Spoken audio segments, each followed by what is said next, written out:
Olá, bem-vindo a todos. Primeiro a gente vai mostrar uma entrevista que eu fiz com o Maurício de Souza. Ele vai contar sobre o André, que é o personagem com autismo da Turma da Mônica.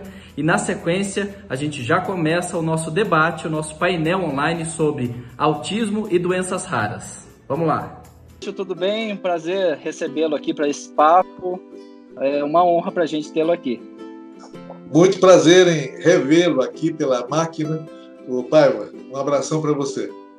Um abraço virtual aí, muito forte. Maurício, a gente está fazendo um evento online, né, em função até dessa situação de quarentena que todos estamos vivendo aqui. E aí a gente quer trocar uma ideia, entender um pouco mais da história do André, por que ele surgiu e como é que está o André hoje, né? Explicar um pouco mais para as pessoas, talvez desses bastidores que eles não conhecem, né? Vamos lá. Então, eu queria primeiro que você contasse a história do André. Como que o André surgiu? Olha, eu já tinha criado alguns personagens com algum tipo de deficiência. Eu me lembrava que quando eu era criança, eu tinha amiguinhos que não andavam direito, que tinham problema de locomoção, na visão e tudo mais. E por que eu não tinha posto ainda nas minhas histórias personagens assim? Afinal, somos parte de uma sociedade onde tem gente de todo jeito, de todo tipo. Me lembrei disso, daí então comecei a escolher, a pesquisar, a estudar. Então eu fui buscar com a Dorina Noil, do Instituto Dorina Noil, que criou aquele instituto maravilhoso. Então eu fui buscar informações, subsídios, para eu não fazer besteira. E ela me deu uma lição, ela me conversou bastante, me falou, por exemplo, que uma coisa que na ocasião eu fiquei até admirado: Maurício, eu não sou deficiente visual, eu sou cega. Use a palavra com coragem, porque é assim que se fala, é assim que o pessoal fala. Daí chegou a hora de eu falar: bem, então agora vamos a um cadeirante. Quem que eu pego para me inspirar ou para me explicar quais os problemas que um cadeirante enfrenta? Fui buscar nos paralímpicos, nos atletas, e tive uma surpresa agradável. Os paralímpicos, os atletas que chegaram até o meu estúdio para conversar comigo, eram alegres, otimistas, reagiam bem a qualquer coisa, resolviam os problemas. Achei maravilhosa a coragem, o destemor que eles tinham para enfrentar a vida e qualquer problema que viesse. E daí eu fui estudando em outras pessoas, tudo mais, e chegou a hora e falei: bem, eu tive colegas, amiguinhos autistas. Eu nem sabia, não tinha esse nome no meu tempo, mas agora eu sei que eram autistas. Vou buscar inspiração. Mas eu não precisei nem esperar muito. Uma família trouxe para o meu estúdio um menininho que ele gostava de desenhar e tudo mais, mas era um autista, ele não se comunicava muito bem, nem com os pais. Só que ele chegou no estúdio vestido de Chico Bento, chapeuzinho, roupa com a mesma cor do Chico Bento. E eu falei: por que ele está assim? Porque ele encarnou Chico Bento. Ele começou a ver nas revistas a história do Chico Bento, e agora ele acha que é o Chico Bento. E agora ele começou a falar igual ao Chico Bento. E começou a se comunicar conosco agora com mais facilidade.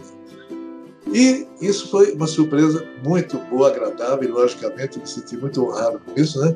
Uma criança com dificuldade de comunicação viu e assimilou o Chico Bento, e o Chico Bento começou a permitir que ele se comunicasse cada vez mais.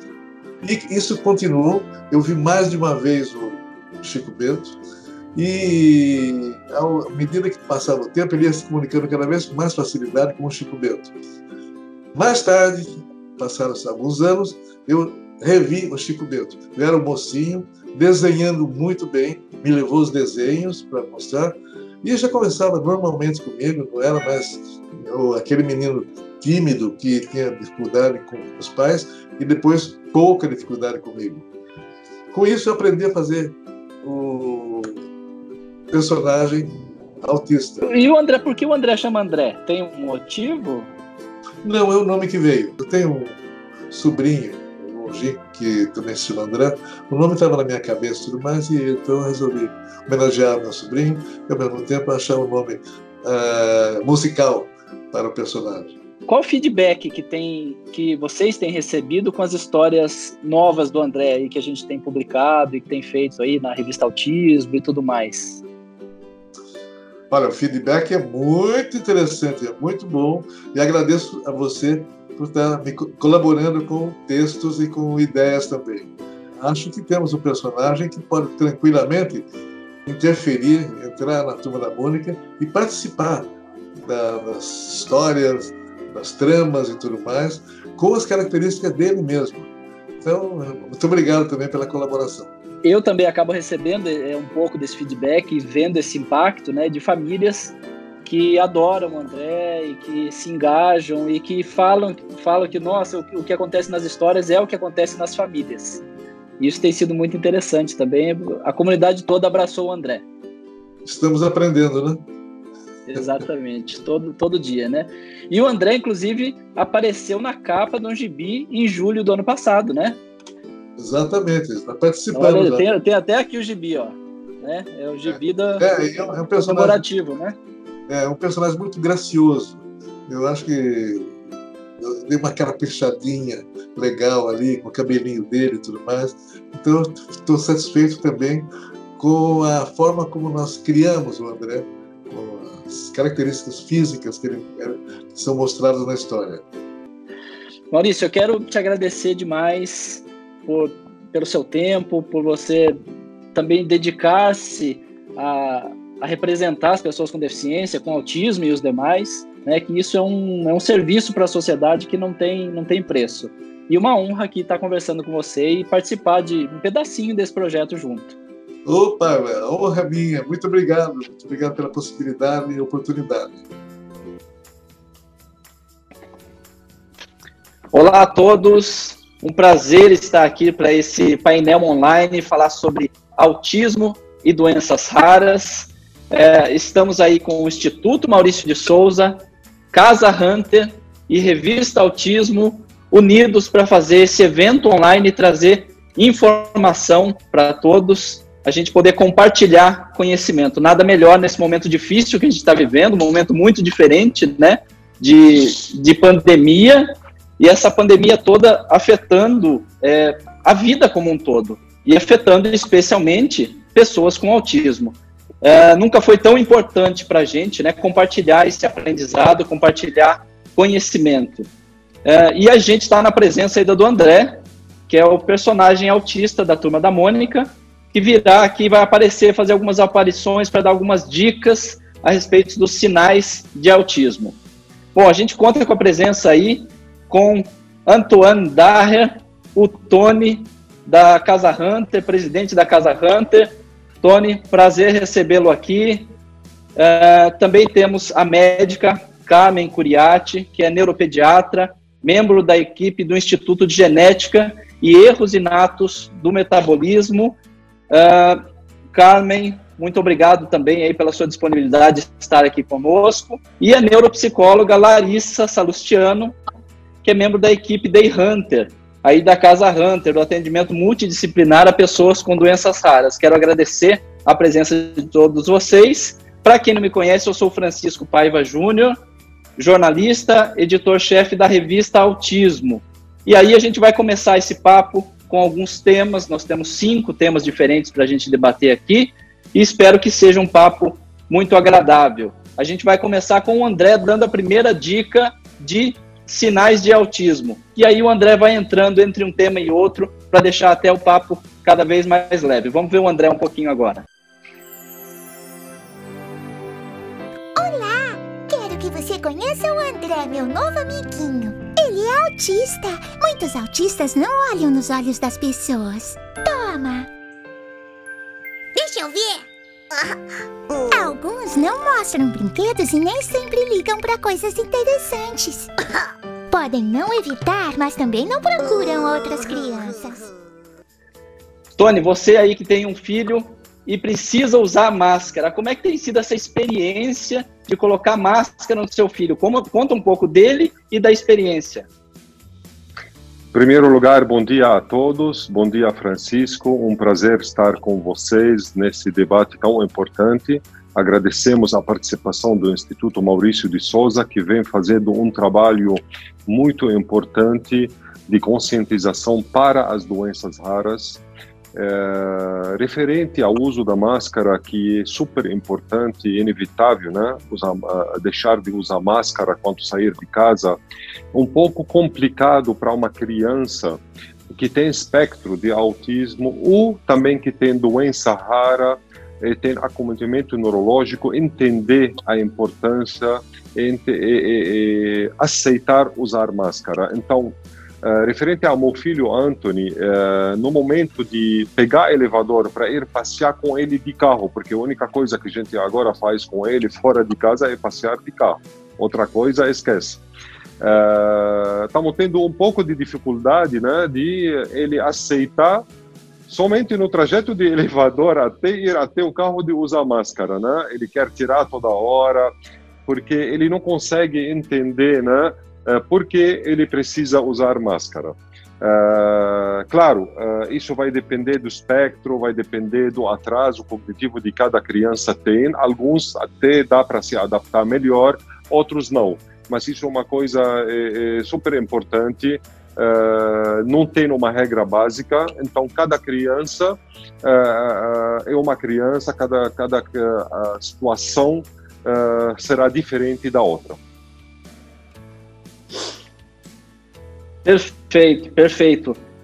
Carmen, como médica, aí neuropediatra, né, especialista no assunto, qual a importância aí da gente usar as máscaras e tentar fazer de uma forma que as pessoas, principalmente crianças com necessidades especiais, possam usar máscara nesse momento? Bom dia a todos. Em primeiro lugar, eu gostaria de agradecer à Casa Hunter pelo convite. É um prazer estar aqui hoje com vocês nessa reunião, tá? Agradeço também a você, Francisco, obrigada pelo convite. Então, o uso de máscara para algumas crianças realmente pode ser um problema, porque é uma coisa que não é do cotidiano dela. Então, em princípio, algumas crianças que têm algum entendimento, o que a família pode fazer para ela tentar se adaptar a essa nova situação? Tentar colocar a máscara, os outros componentes da família em casa, tentar colocar uma máscara que tenha um personagem que ele gosta, alguma coisa que chame um pouco a atenção antes do evento vamos sair com a máscara, né? Então isso é uma coisa importante porque a criança vai se habituando com aquilo. As crianças que têm algum grau de compreensão, você pode até mostrar com historinhas, com imagens, figuras, isso é muito importante, né? Para a criança que consegue entender um pouco por que ela está usando a máscara, né? Então, assim, olha, a mamãe está usando a máscara, o papai está usando a máscara, a família está... Então, assim, isso é uma coisa que acho que pode ajudar muito nesse processo. Muito interessante. Larissa, esse uso da máscara aí, né, a gente entende aí, até por orientação da Organização Mundial da Saúde, da Anvisa, crianças com menos de 2 anos não precisam usar máscara, pessoas que não conseguem tirar máscara sozinhos, né, também não são obrigados. É uma situação delicada, né, tentar dessensibilizar essas pessoas que têm alguma dificuldade no uso da máscara, né? Exatamente. Primeiro, olá pessoal, tudo bem? Gostaria de agradecer esse convite para essa conversa tão importante nesse momento, nessa realidade que nós estamos vivendo, né? Nós, da equipe Day Hunter, continuamos nossos atendimentos aos nossos pacientes com doenças raras e aos seus familiares, e são muitas as dificuldades, as dúvidas do dia a dia, né, dessas crianças, dos nossos pacientes. Uma delas é a questão do uso de máscara, né? Então, bem como a doutora Carmen disse, existem várias propostas que podem minimizar aí essa dificuldade, né, do dia a dia, né, do uso dessa máscara, quando for necessário o deslocamento dessa criança, né. No caso, quando nós estamos falando dos nossos pacientes com doenças raras, né, existe uma preocupação dos pais ainda maior, porque grande maioria desses nossos pacientes, eles cursam com alterações imunológicas, né? Então são pacientes que estão no grupo de risco, muitos deles podem apresentar problemas cardiorrespiratórios, né? E alguns desses pacientes podem cursar com comportamento autista e deficiência intelectual, o que acaba sendo aí um desafio maior quando precisa deslocar, né? E é necessário para uma proteção dessa criança, do nosso filho, no dia a dia, né? Para ir para um médico ou para qualquer atividade necessária. Então, uma das estratégias, realmente, se você pensar numa máscara, um tipo de máscara que favoreça, né, que seja algo que estimule o uso, como a doutora Carmen disse, de um personagem. Hoje nós temos aí no mercado, disponível pela internet, diversos tipos diferentes de máscaras, né, com acetato, né, onde tem só o visor, né, máscaras com cores diferentes, né? Ou seja, tudo isso pode ser uma ferramenta motivadora para a criança começar a ficar próxima desse adereço, que possivelmente será um adereço que utilizaremos por bom tempo, né? Uma outra questão é que quando existem algumas crianças que estão no espectro do autismo, ela pode apresentar aí uma alteração sensorial, né? E ser ter essa hipersensibilidade. O uso da máscara não é algo tão fácil, né, para quem não faz o uso diário. Para essas crianças com hipersensibilidade, pode ainda ser mais potencializado essa sensação, esse desconforto, né? Então, muitas vezes essa utilização desse acessório máscara pode ser até aversivo.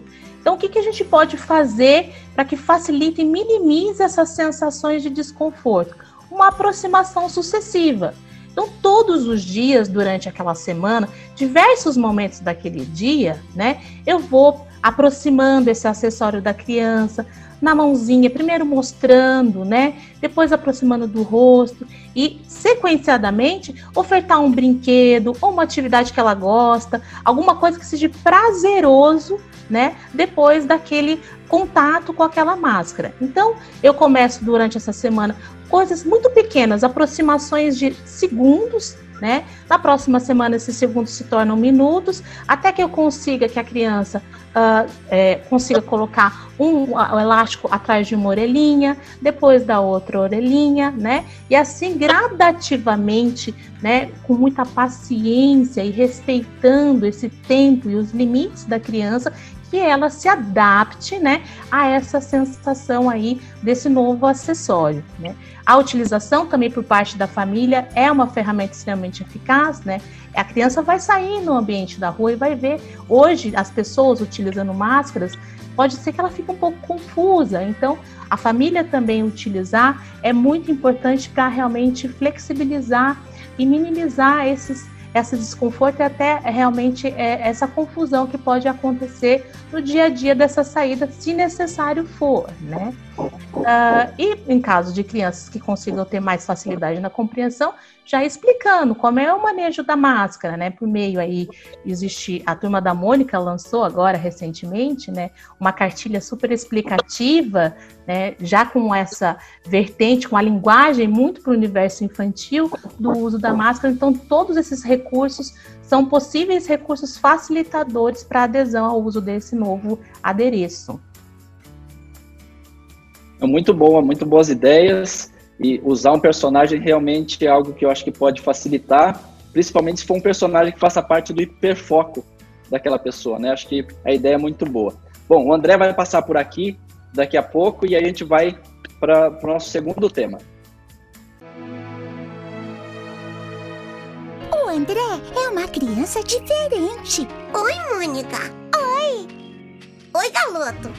Oi, e aí, tudo bem? Oi, Galoto. Eu disse oi. Calma, ele é autista. E algumas crianças assim não falam oi nem acenam.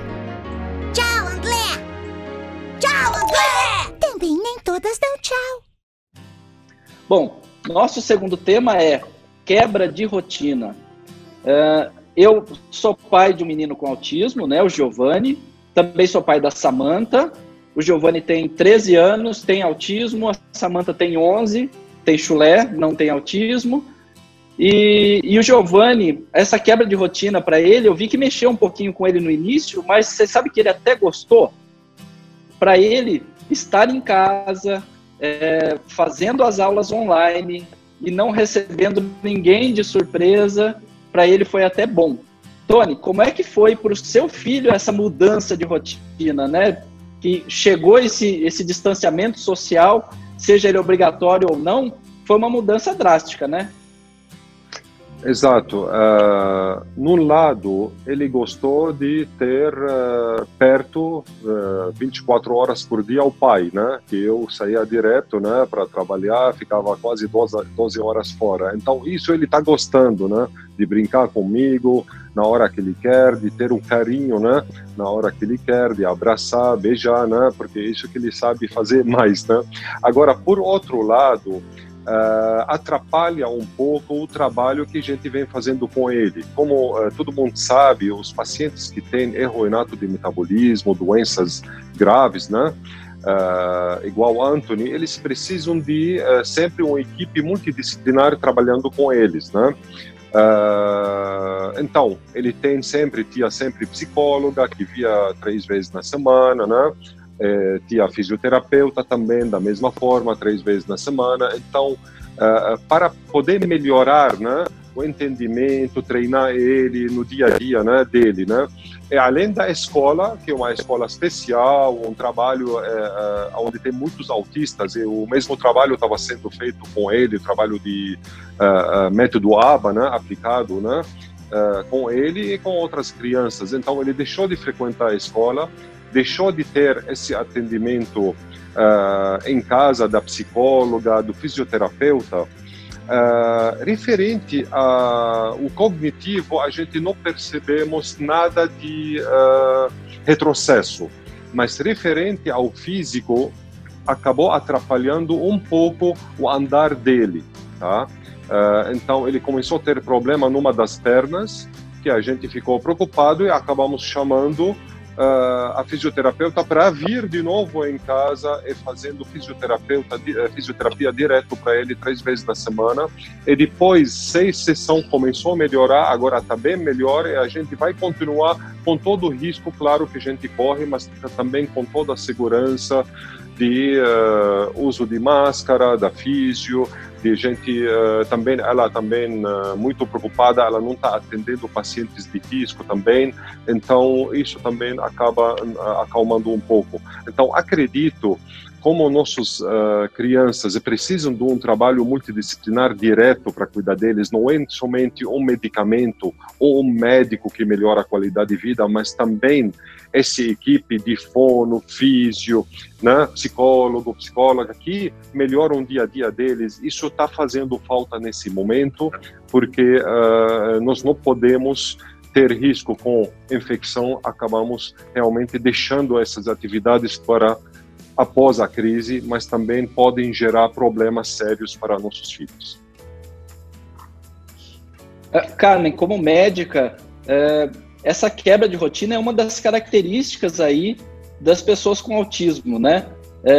Eu queria que a senhora pudesse falar um pouquinho sobre essa importância da rotina e essa intersecção aí entre doenças raras e autismo.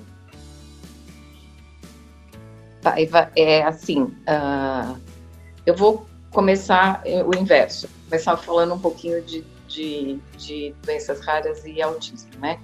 Então, assim, muitas crianças que têm o transtorno do espectro autista, a gente precisa lembrar que elas podem cursar com outras doenças e síndromes associadas, né? Então, o transtorno do espectro autista é uma manifestação, mas essa criança pode ter uma doença rara, que seja um erro inato de metabolismo ou uma outra síndrome genética, não metabólica, né?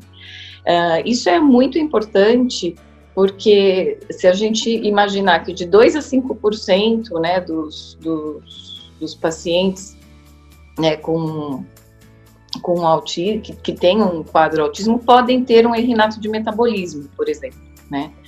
Então, assim, essas crianças neste período, elas vão ficar, vai ter essa quebra de rotina, como vocês falaram, né?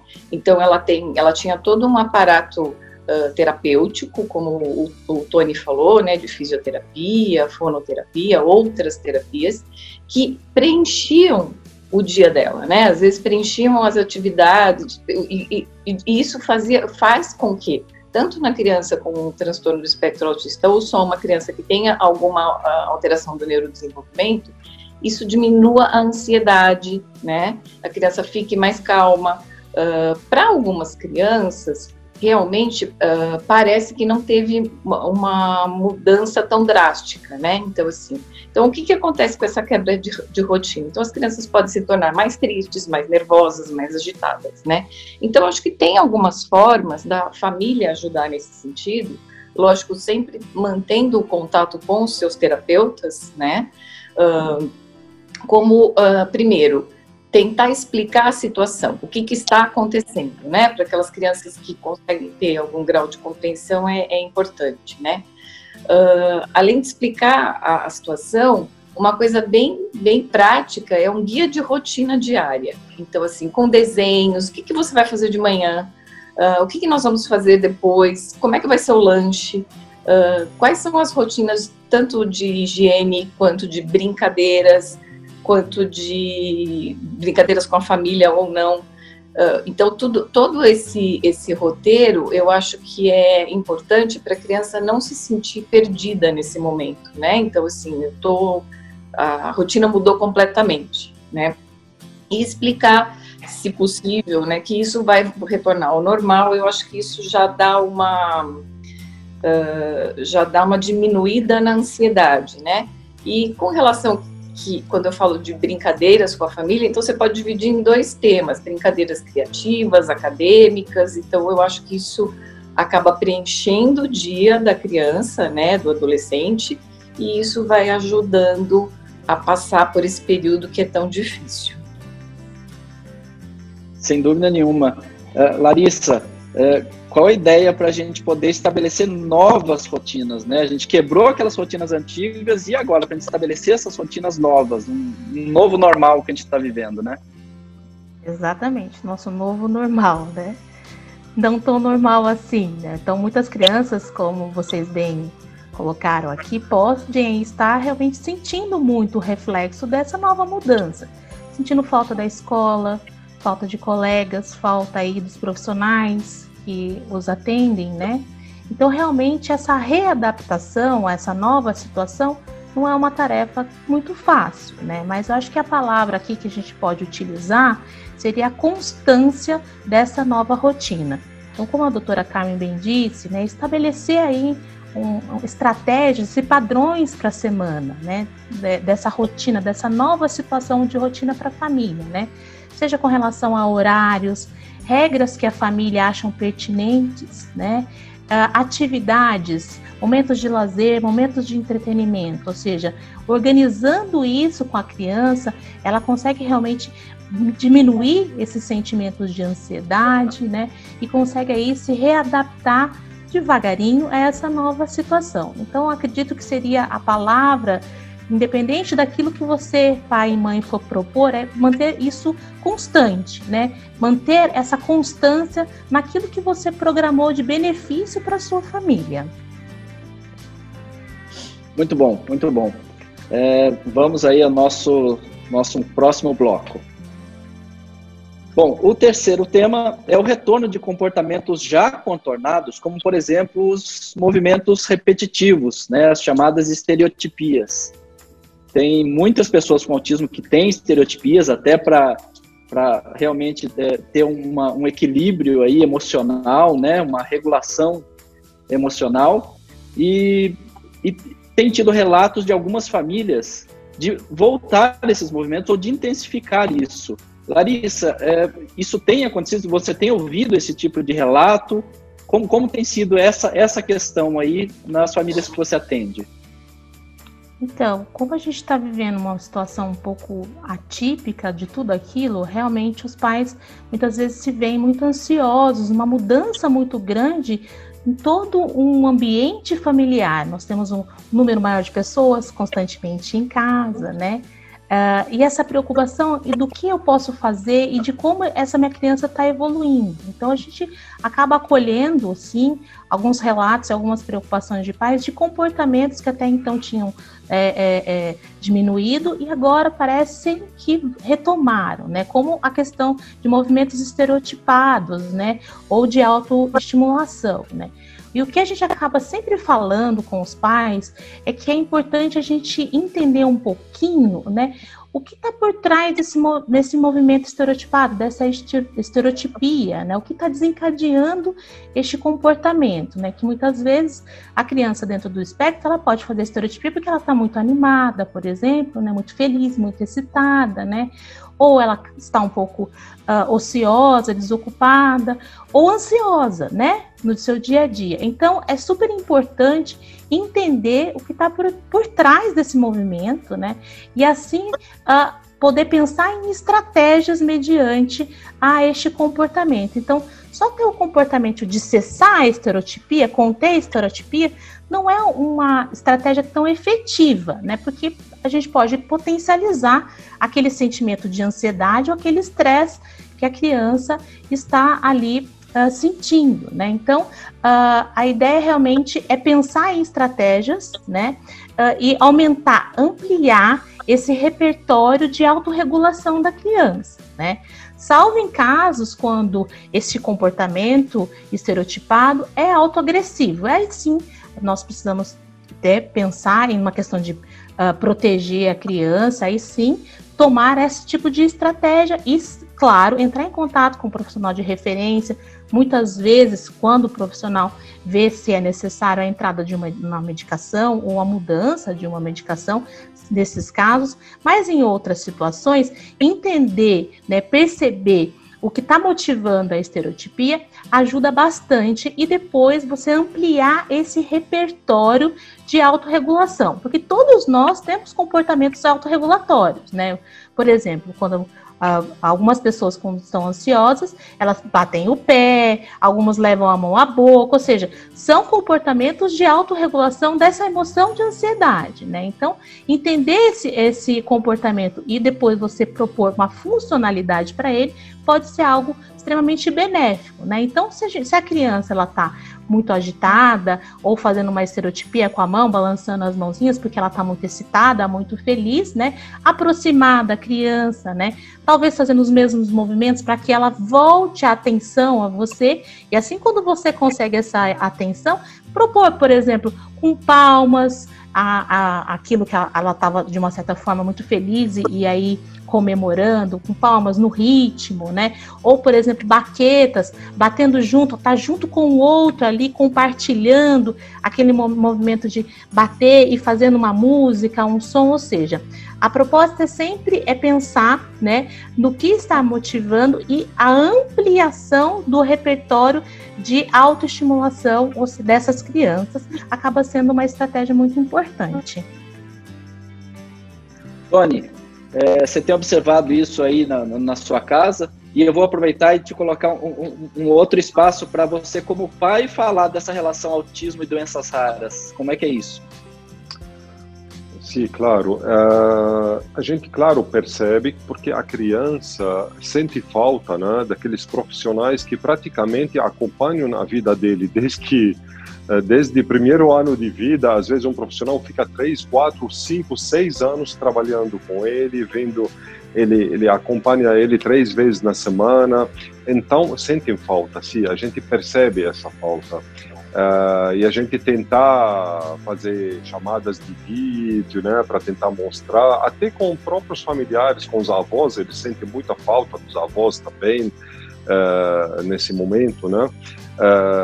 É aquilo que você falou, isso é muito importante destacar a relação e a confusão que é às vezes feita no diagnóstico entre doenças raras, especialmente aquele grupo de erros inatos de metabolismo. Tem um grupo dentro dos erros inatos de metabolismo chamados de doença de depósito ou doenças lisossômicas, né?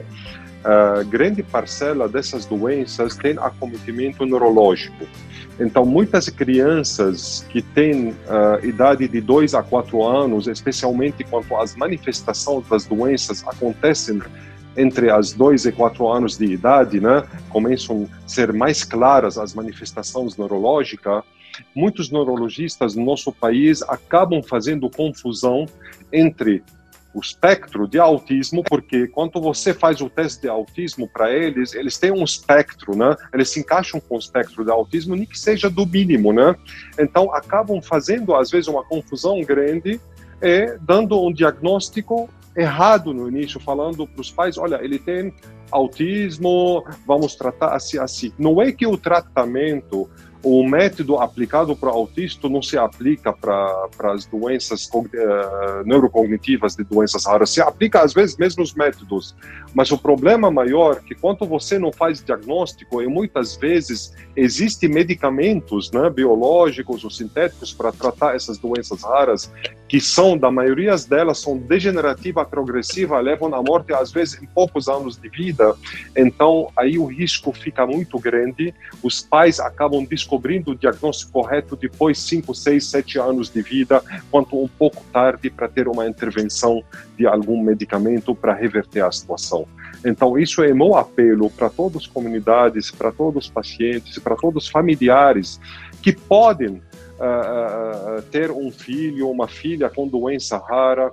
Não é somente tem que pesquisar mais, entender mais, especialmente quando a criança ela tem, não é só problemas cognitivos, quando começa a aparecer problemas físicos, né, no organismo, porque as doenças raras são, a maioria delas, multissistêmica, né, então acometem vários órgãos, né, tem problemas em todos os órgãos, praticamente, do corpo. Então, quando começa a observar que não é somente o cognitivo que está acometido ali, o comportamento da criança, mas também tem algumas coisas estranhas, né? Fisicamente, né? Uma barriga mais inchada, né? Abdômen mais inchado por causa do aumento do volume do baço, fígado, várias doenças. Tem que ver, observar, fazer vários testes também, eletrocardiograma, muita coisa tem que ser observada na criança. E muitas vezes também fisicamente, referente às mãos, os dedos, as pernas, característica física, né? No rosto, né? Tudo isso tem que ser observado e procurar médico, procurar neurologistas que têm entendimento de doenças raras, geneticistas que é especialistas em doenças raras genéticas, e sempre perguntar, não deixar o tempo assim o tempo mostrar o que o filho ou a filha tem, né? Tem que correr atrás, porque o diagnóstico precoce é super importante para ter qualidade de vida e para tentar salvar aquela criança. Muito bom, muito bom. Vamos aí ao nosso quarto bloco. E nosso tema aí para o quarto bloco é a atenção ao cuidador, né? Carmen, quão importante é o cuidador estar bem para poder cuidar? Então, se a família, né, que geralmente quem cuida da criança é a família, está num grau de ansiedade muito grande, isso vai passar para a criança, né? E fazendo um link com até a pergunta anterior que você tinha feito, né, do grau de aumento de estereotipias, do problema do aumento das estereotipias, né, isso pode ser um fator agravante, inclusive, das estereotipias, né? Porque se a família está num grau de ansiedade, a estereotipia, como a própria Larissa falou, ou ela é uma manifestação de medo, ansiedade, ou mesmo de alegria, né? Então, a gente tem que saber diferenciar isso. Mas o cuidador, quando o cuidador precisa ter um grau de válvula de escape, que a gente chama, né? Então, assim, uma questão de rotina para que ele consiga também, além de dar atenção àquela criança, aquele adolescente, ele também consiga ter uma tranquilidade para conseguir fazer isso e para ele também não se prejudicar, né? Então, isso é importante manter. Se você tem os terapeutas numa plataforma, os terapeutas do teu filho ou daquela criança que você está cuidando numa plataforma, manter essa plataforma com eles rotineiramente, né, com orientações, né, isso já vai melhorar bastante, né, e isso tem que ser criado uma rotina, não só da rotina que a gente falou para a criança, para o adolescente, também para o cuidador, né, porque isso pode acabar impactando, né, com certeza, na criança que você está cuidando. Ótimos conselhos. A gente aí está com o tempo apertado, mas vamos entrar para o nosso quinto bloco agora. O nosso quinto tema é como estimular, né, a pessoa, seja uma criança, seja um adolescente em casa. A gente está aí ficando muito mais tempo em casa, né, em muitas situações, muitas famílias estão vivendo essa realidade e temos que estimular essa pessoa, né, seja uma criança, um adolescente, um jovem. Junto com o Instituto Maurício de Souza, a revista Autismo publicou dicas diárias, dando ideias de atividades para ser feita em casa com crianças, que funcionam com crianças de um modo geral, especialmente crianças com autismo. Aí tem, se você procurar nas redes sociais do Instituto Maurício de Souza, nas redes sociais da revista Autismo, você vai achar aí. Foi o mês de maio inteiro e mais um pouquinho ainda. Larissa, o que você acha da importância disso, né, da gente criar atividades e estimular as crianças, os jovens, durante esse momento aí especial, diferente? Bem lembrado, Francisco. Realmente, a revista Autismo trazendo muitas informações, dicas maravilhosas, fáceis de ser executadas no dia a dia. Então, acho que é super importante isso, né? Ferramentar esses pais, munidos de informações, né?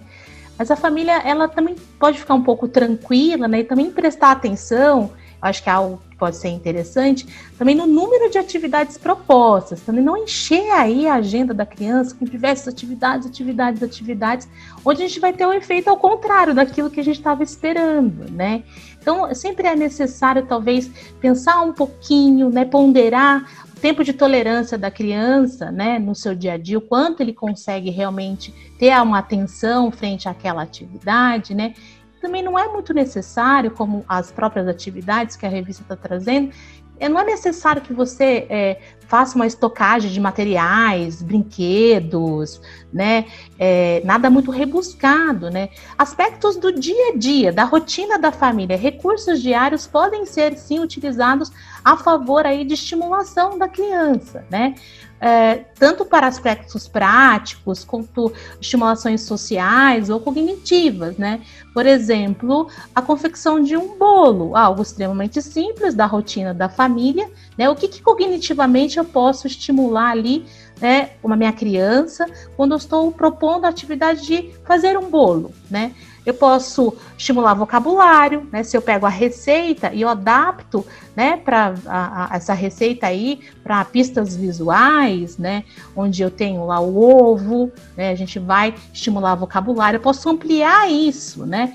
O ovo e a galinha, o ovo vem da galinha, ampliando ainda mais, são 3 ovos, ou seja, existe uma possibilidade de estimulação de vocabulário com uma receita de um bolo. Eu também posso estimular planejamento e percepção ou rastreio visual. Eu vou junto até a minha criança com a receita em mãos e vou na geladeira e vamos procurar quais são os ingredientes necessários para confeccionar este bolo. Tem todos aqui? Onde tem mais? Tem no armário? Ou seja, e aí também eu vou estar estimulando esses aspectos.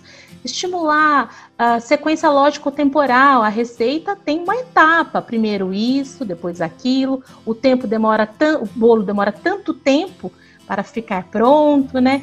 Ou seja, possibilidades de estimulação ínfimas, né? Numa atividade tão simples do dia a dia. Lógico, isso sendo flexibilizado e pensando aí na adaptação e no grau de compreensão da criança, né? Então, às vezes a criança não precisa participar de todas as etapas, né? Às vezes ela participa de todas, às vezes participa de uma só, mas são atividades do dia a dia que a gente pode incorporar todo mundo da família. O irmão pode ter uma responsabilidade, né? uma outra pessoa da família terá outra responsabilidade. Eu vou estar nessa atividade tão simples, estimulando questões comportamentais sociais, como cooperação, senso de pertencimento, né?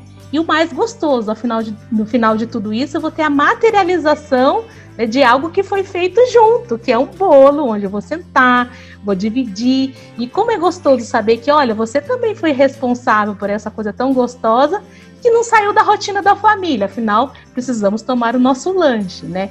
Então, questões muito simples podem ser pensadas e adaptadas para o dia a dia, e eu vou proporcionar essas possibilidades para as crianças. Adorei a ideia, principalmente a ideia de comer o bolo no final. Isso realmente é um bom estímulo, não tenha dúvida, né? A gente publicou diversas dicas, né? Eu quero até aproveitar para agradecer a consultoria técnica do Centro Neurodez, o design do Alexandre Beraldo, que é o nosso artista aí da revista Autismo, e, logicamente, a generosidade de Maurício de Souza e do Amauri, do Instituto Maurício de Souza. Tony, você tem conseguido fazer algumas atividades aí e preencher o dia? Afinal de contas, qualidade é melhor que quantidade, né? Como a Larissa explicou até mesmo, né? Como é que tem sido aí essa rotina aí dentro da sua casa? Exatamente. O importante é aquilo que a Larissa falou, não encher muito, né? Curtir cada momento como se fosse o maior ou melhor momento, e ele não entrar numa rotina só, né? Mudar as coisas, né? Sempre tentar mudar, explorar outras possibilidades, até na parte de comida, que as crianças gostam de muita coisa legal, eu também gosto, né? Quem não gosta, né? Tentar sempre participar, fazer alguma coisa diferente para ele, né? De comida, né? Assistir coisas diferentes que ele pode gostar até de desenhos animados, mas coisas diferentes, tentar curtir outras possibilidades e também não deixar de trabalhar com ele as coisas que estava acostumado a fazer com os especialistas, mas de uma maneira menos intensa, conforme nós, como somos cuidadores também, a mãe e todo mundo, né? Fazer essas atividades também para ele não esquecer que também existem essas atividades, ele precisa fazer. É praticamente isso.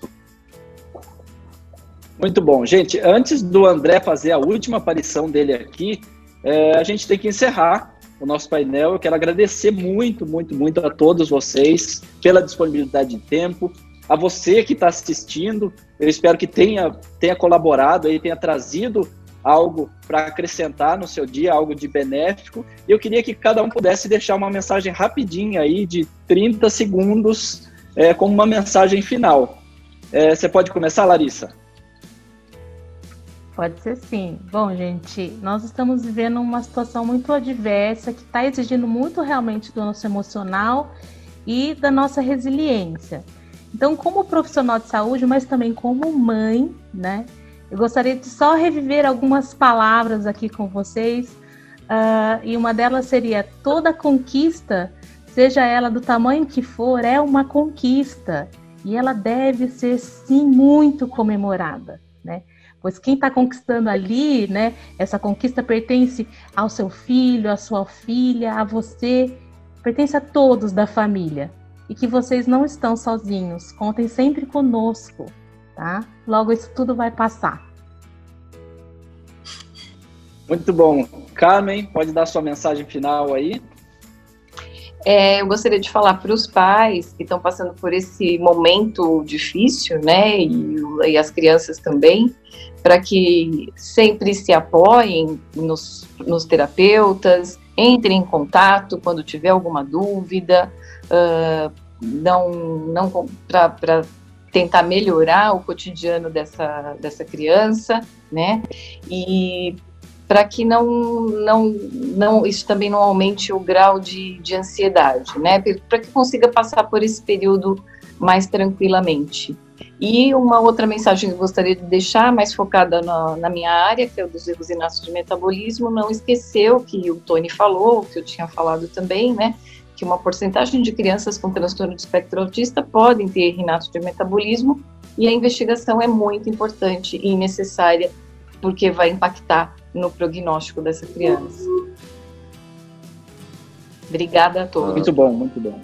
Obrigado. Então, eu gostaria mais uma vez agradecer a todos pela participação nessa discussão tão importante, tão relevante.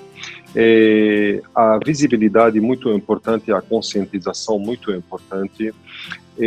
Tenham fé. Esse recado passo para todos os familiares que estão passando por isso. Sempre a gente tem que ter fé, lutar, procurar profissionais, porque ninguém está sozinho. Nós somos uma parcela muito grande no país, que seja doenças raras ou seja autistas. Também a medicina está avançando muito. Nós vamos sair da crise mais forte, porque agora cada um dentro da casa dele está sendo o físio, está sendo o psicólogo, está sendo tudo para aquela criança, está se virando nos 30, né? Para dar o melhor para os filhos. Então vamos sair mais fortalecido, mas o mais importante que faz a diferença em todos os sentidos é a milagre do amor. Vamos amar mais ainda, vamos amar aquilo que a gente está passando, vamos amar a nossa situação, não rejeitar aquela situação, porque podemos ser felizes e são anjos da vida. Nossos filhos, independente da situação deles, são anjos que só sabem amar. Então vamos amar mais, porque a milagre de amor faz as coisas acontecerem. E contem com Casa Hunter sempre. Muito obrigado. Eu quero agradecer muito a Casa Hunter por proporcionar esse encontro, ao Instituto Maurício de Souza, né, por também ajudar a divulgar e proporcionar também aí essa troca de informações importantes, com o André vindo aqui dar dicas e tudo mais. Agradeço muito a participação de cada um de vocês, Larissa, Carmen, Tony, muito obrigado. Muito obrigado. Obrigada. Fazer aí a mensagem chegar longe, né, gente? Muito, muito obrigado a todos. E aí o André vem dar uma última mensagem para a gente, um último sinal a respeito de autismo, e a gente se encontra na próxima. Valeu! Isso aí. Até mais. Valeu. Obrigada, até mais.